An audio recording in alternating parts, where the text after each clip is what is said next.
Hello, my name is Larry Davis, and I wanted to make this short video to tell my story. I met my wife, well, she wasn't my wife at this time. When I first met her, I fell in love, and I was telling everybody, I found the woman I'm going to marry. And things were going good during the courtship. And one mistake I made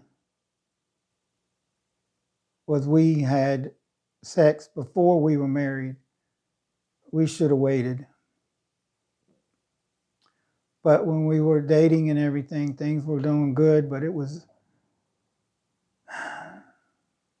centered around sexual activity a lot. So we got married, and verbal abuse started, and then escalated to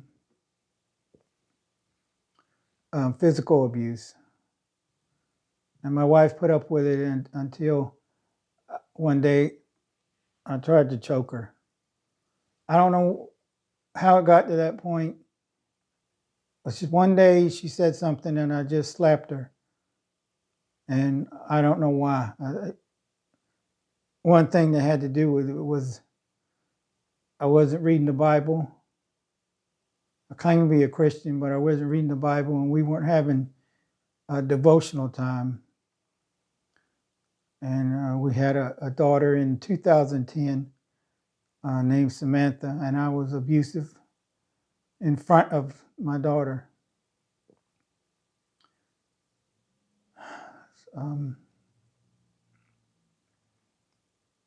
So when I tried to choke her, I would have, if the angels and God hadn't intervened, I probably would have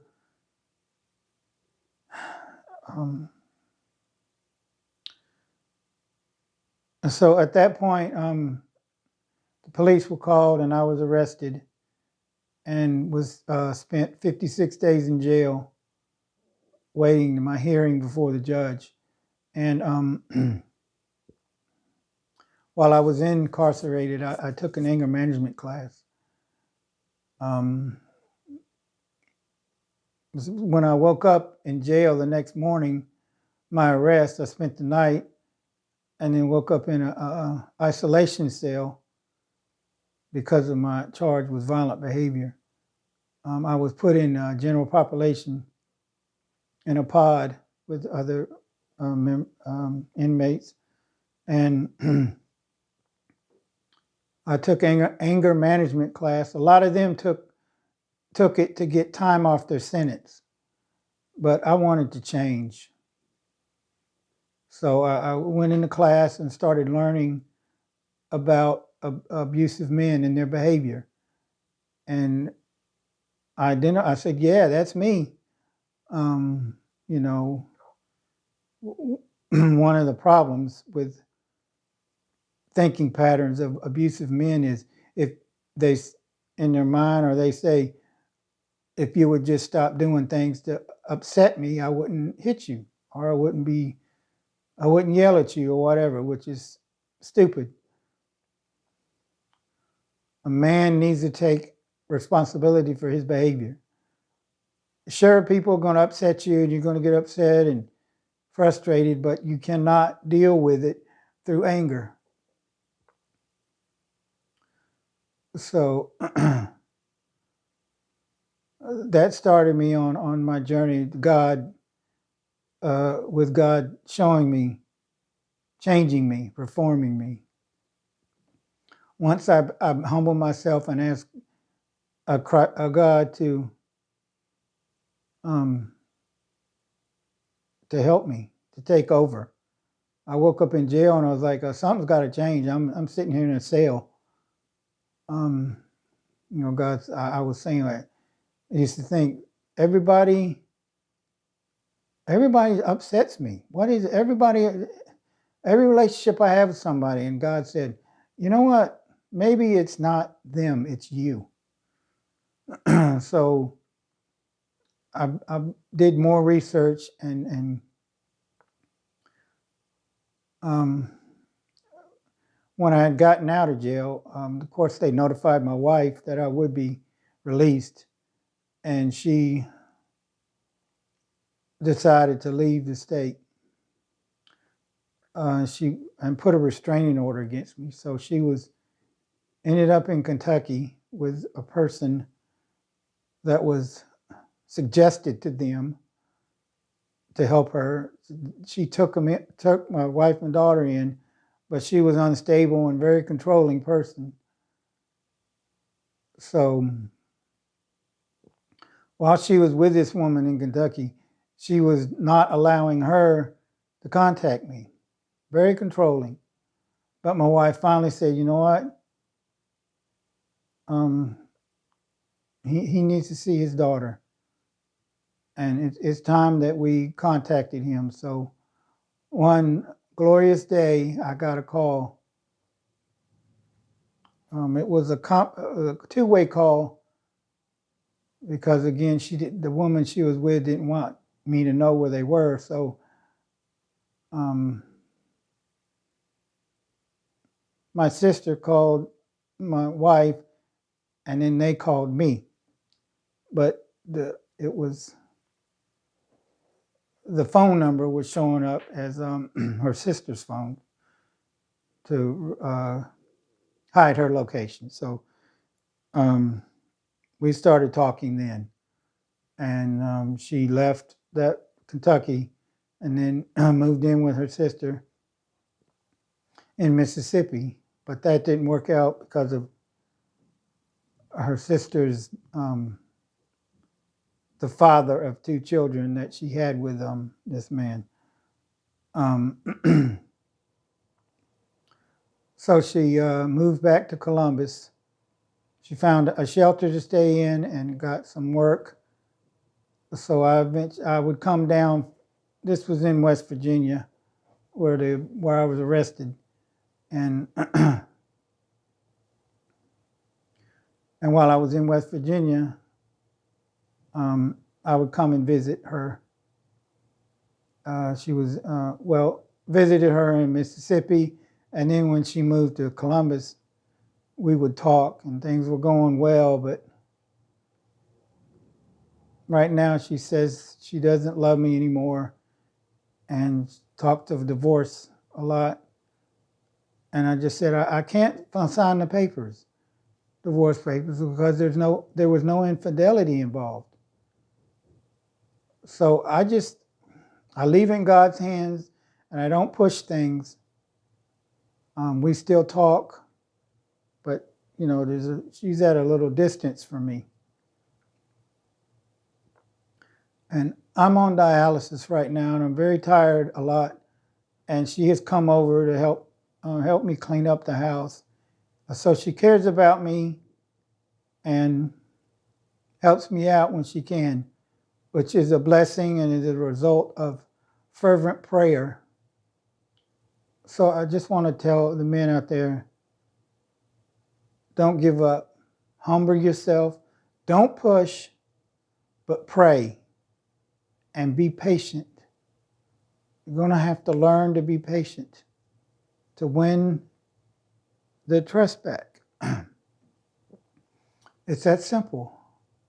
Just be cool and help them when you can, financially and in any way they need help. Offer to help, but don't push.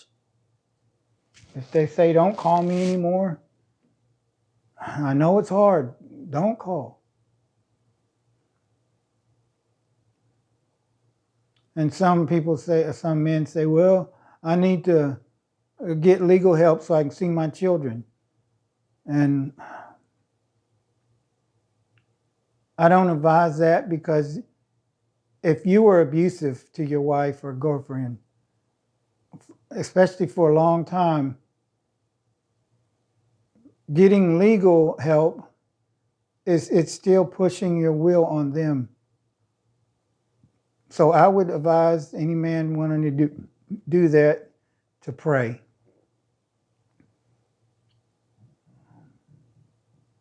I mean, in my situation, I didn't feel it was a good solution.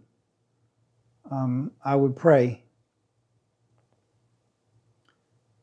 So, I mean, you have to pray a lot if you want to seek legal help. But I'm just here to say that best thing to do is pray, and don't pray for them to come back alone, but pray for their salvation. Focus on their well-being, not to get them back, but for them, for their healing. Pray for them to be healed and their salvation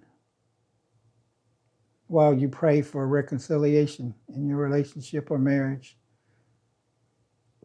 I've learned a lot over these years, and I want to share what I've learned and help people. I don't have a degree in counseling or none of that.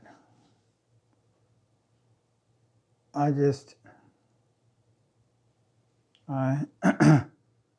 lived it. This is what God revealed to me, and I've seen results in my life, and it's a miracle my wife still talks to me. She may be cold and distant to me, but she hasn't blocked me on the phone, and she hasn't put in another restraining order. But she talks to me, and I talk to her, so I cherish and take advantage of every opportunity to spend with my wife and daughter. So any men out there that want to message me, I'm welcome. You're welcome to do that, because I want to help men. I can't go back in time and change what I did, but I can act right now, and I can help other men stop being violent and deal with the consequences of being violent. It's hard. It's the hardest thing I ever went through, but I had friends, and I was contemplated suicide a lot of times, but God stopped me. He put friends in my life that I could talk to. A friend was in West Virginia, and my sister-in-law, the one who she stayed with in Mississippi, counseled. She tried to, but I was so weak in faith that I just couldn't accept it at the time, but I do now. I'm much stronger, and I understand how necessary it is to control my thoughts. And it's a battle, this depression and negative thought patterns. But in my case, I started having seizures in high school, and then I was put on seizure medication. And eventually, my personality did a 180. I was outgoing, talkative. It turned into shy, withdrawn, and with suicidal thoughts. And eventually, I became a very angry person because I dwelt on all the negativity. And it just turned into anger. I didn't understand at that time how to control my thoughts. And it's easy to do, easier said than done, but just answer every negative thought with a Bible verse. Spend time in the Word, and whatever thoughts are coming in your head and you know they're negative, find a Bible verse to counter it, which is what Christ did. When he was in the wilderness, he answered the temptations with, "It is written," or "Thus saith the Lord." And that's what we can do. And his death enables us to do it. Gives us power over sin and negative thoughts. It's all right there in the Bible. So that's what I recommend all men to do. Find some way to tell yourself the truth. Counter it with the truth. Just